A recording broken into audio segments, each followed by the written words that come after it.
What's going on, YouTube? Welcome back. We're about to work on a 92 Chevrolet Silverado again, and today what I'm gonna be doing is making a quick video on, because I never see a lot of videos on this specific intake I'm doing today. But I'm gonna make a video on the cold air intake. It's the K&N one, and I got this off of Amazon for like $340, $345 or somewhere like that.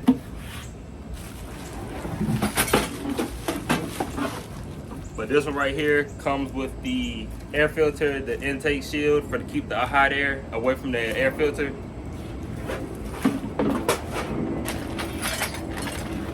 And it comes with a bit of hardware, the hardware you're gonna need to put this on. I'm gonna show you what to use it and how to use it. And it even comes with the protective that goes around the metal thing to keep the heat from touching the air filter.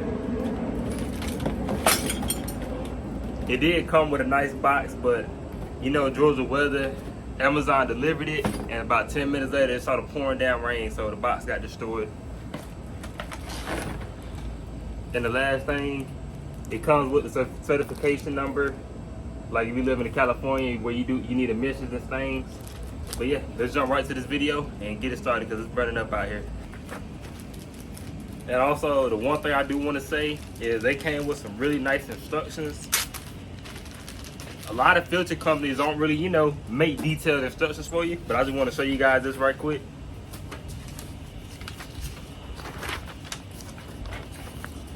It comes with the step 1 through all the way to like step number 12 of how to do this.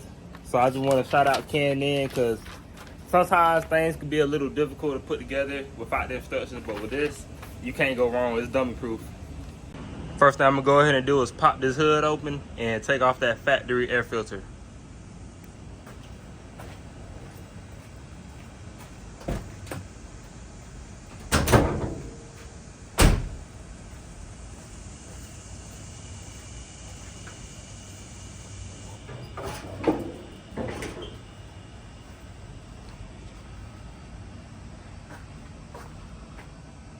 And don't get me wrong, the air filter was a decent air filter, but this little metal thing right here has a flap, and the metal flap stays closed normal the time. So every time you hit the gas or you try to pull something, it's not getting as much as air as it should get. Because they designed this back in, you know, 1992. They didn't have that much technology that they have now. So it's time to upgrade this one because it just ain't doing it no more. Hey, this is the easiest air filter housing to take off. Untwist these little 2 wing nuts on it.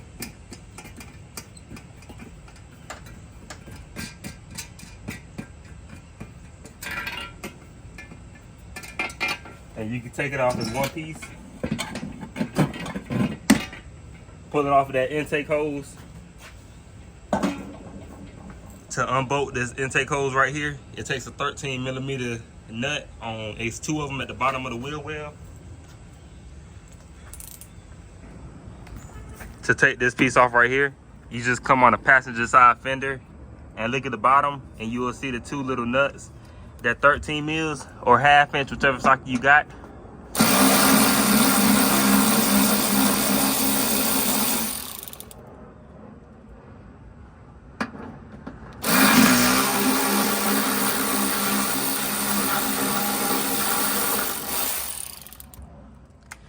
Take both of those off, and you can just grab this intake hose and yank it out of there.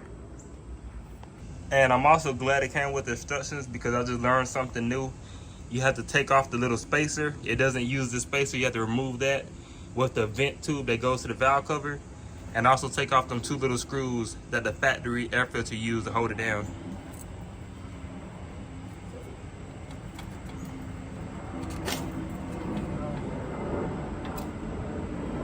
Take this off just like that.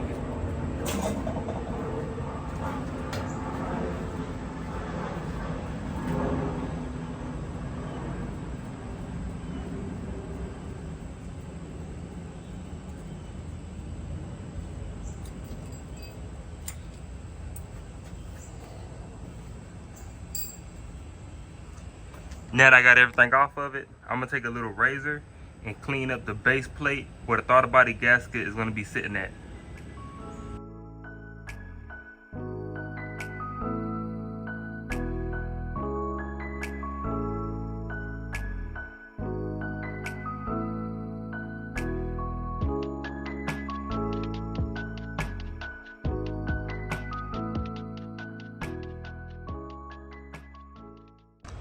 All right, I got it cleaned up as best as I could. I'm really glad this came with instructions because it's showing me some things I wouldn't have tried to do. But the kit comes with 3 screws, double-sided studs, and you actually have to remove the factory torque specs on the fit injector housing right there to screw in those little studs right here. So I'm about to go ahead and do that, take off them 3 torque bits, put the studs on there, and then I'm gonna move down to number 9 and number 10. Okay, before I get started with removing the 3 screws, it takes a size T25 torque bit to take them screws out. I'm gonna do one by one so I don't take all 3 off and move the gasket around. So it's easier just to do one, put another one in, take one out, put another one in. For the little studs, it takes a 3/8 wrench. Screw this side in first. You're gonna screw the short side down first. Take this and tighten it up. What's cool about the kit is it comes with some Loctite, so put Loctite on these little screws right here. I'm gonna go ahead and knock out them 3 torque bit screws.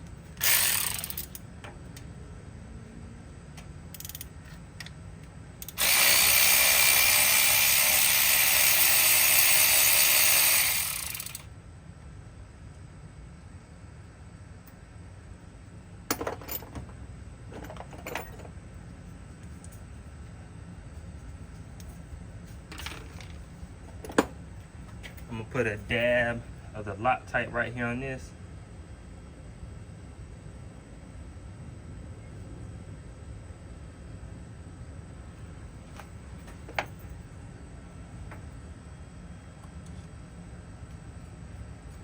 Screw it down.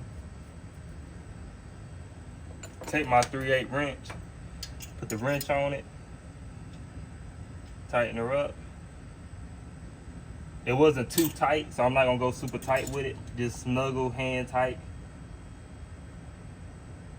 That feels tight enough. And I'm about to knock out the other 2.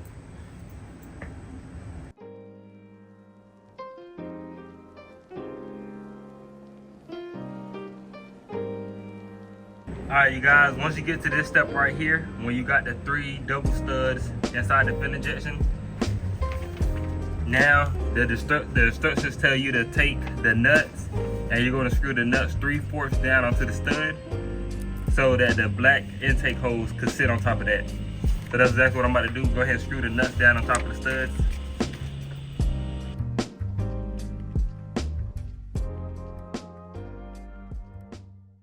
Now I got the nuts 3/4 down onto the stud.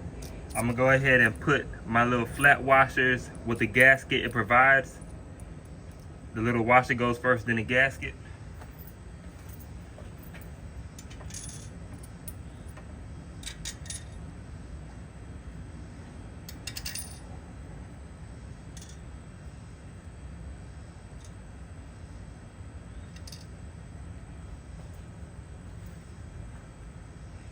And the next step I'm gonna do, it gave me a gasket to go around the throttle body right there at the bottom. I'm gonna go ahead and put the sticky side facing down. So what I did just now was I left the paper on the bottom of the gasket just because I'm about to rebuild my throttle body in a few days and I don't want the gasket stuck to it. So I left the paper on, but go ahead and sit it just like that so you can get ready to sit the air intake hose on top of it. Hey, what I'm about to do next is go ahead and put the protective coating around the heat shield to keep all that hot air out.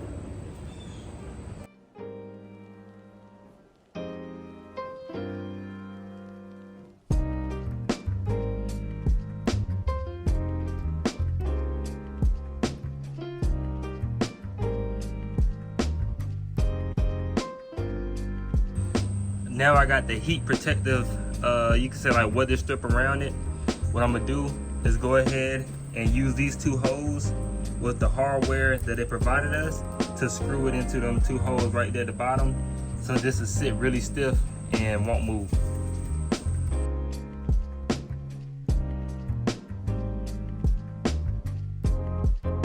So far, this is how we're looking. I got the washers and studs with the gasket ready. Also put the nuts and the bolts on this side. I left it a little loose so I can make sure I can line it up. and then I'm gonna tighten everything up together. So far, everything going smooth. I can't complain too much about it. I'm just really happy it came with instructions because I wasn't prepared to do this type of intake. Normally, all the air intake hoses are really easy to do. One screw here, one screw here. But this one's actually very detailed. So please make sure yours come with the instructions on it. But I'm about to show you. It comes with a little bracket, and I'm about to show you where to put the bracket at. So for this bracket right here, this is what keeps the weight off of the air intake hose. You're gonna remove these two bolts right here in the middle of the PCV valve. They're 8 millimeters. Once you remove them, you're gonna stick this down just like this, put the bolts back on and bolt it back down, and you'll be good to go.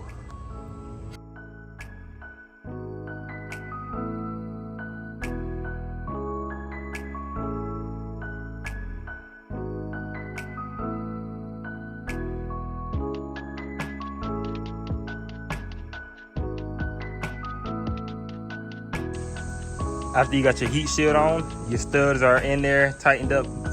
You have your support bracket right here. It's time to go ahead and take your Can-In intake tube, slide it on, line it up, and push it through.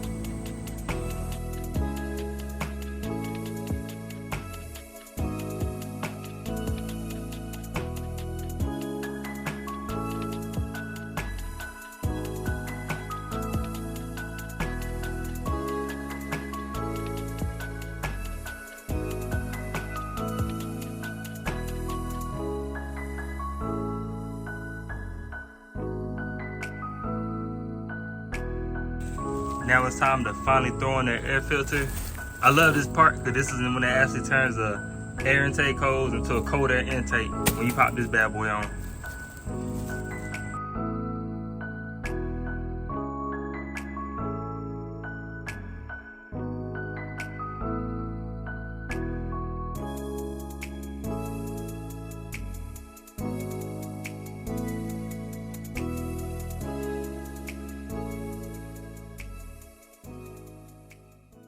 Ooh-wee, man, look how this thing look, y'all. I love the way it looks. Can-In, they always kill it. I can't wait to see if I feel any difference in it. I hope I do, but I know it'll probably help me save some gas. But yeah, this thing right here looks good as hell, man. I love this thing right here. Okay, y'all learned from my mistake. So I crank it up, and I heard a loud hissing noise like a vacuum leak, and I didn't think about it until after I got done working on it and everything, and looked on the ground and seeing this little piece. So yeah, we're not done yet. I got a hose. I gotta put the hose on the back of the intake and run it to the valve cover. I'm about to show you right now. I'm gonna try to show you the little nipple on the back. But right there, there's that little nipple right here. I'm gonna put a hose on it and run it to the valve cover.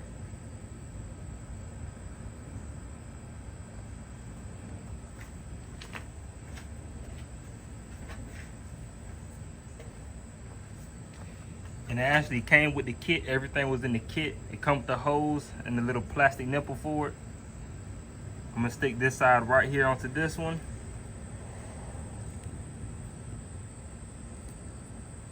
Just like that.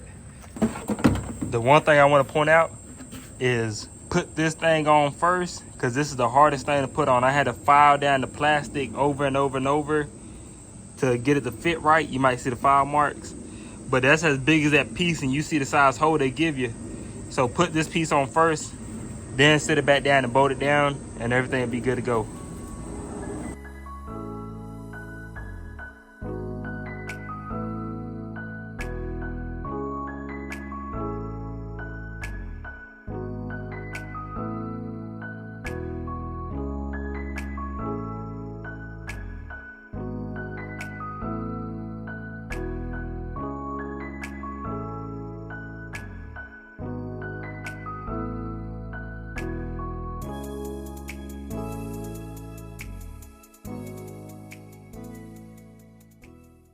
And there's one final detail that I forgot.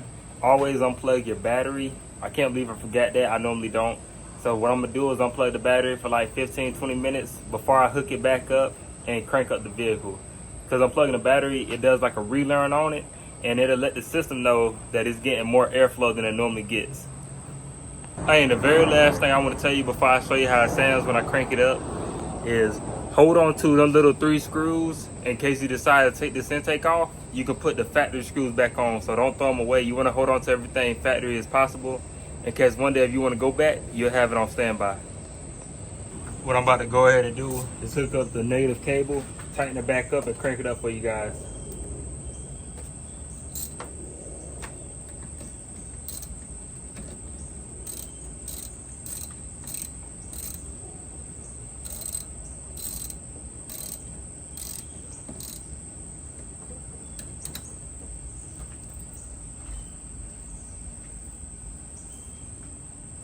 I'm about to go ahead and crank up this little beast for you guys.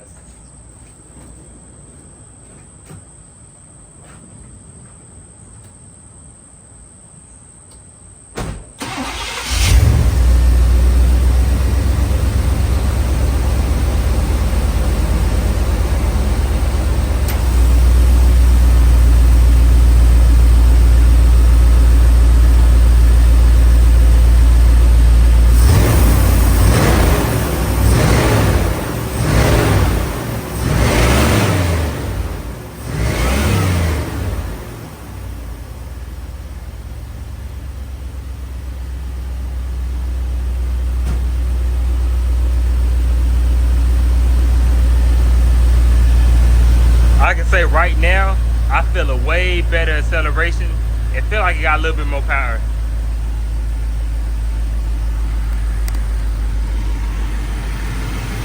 That's how she's looking right now. She sounds good, look good.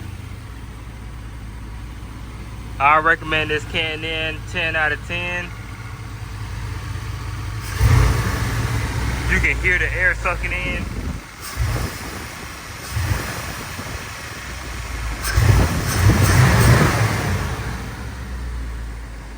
She sound beautiful, man. Alright, that's gonna be it for today's video, guys. Please like, comment, subscribe.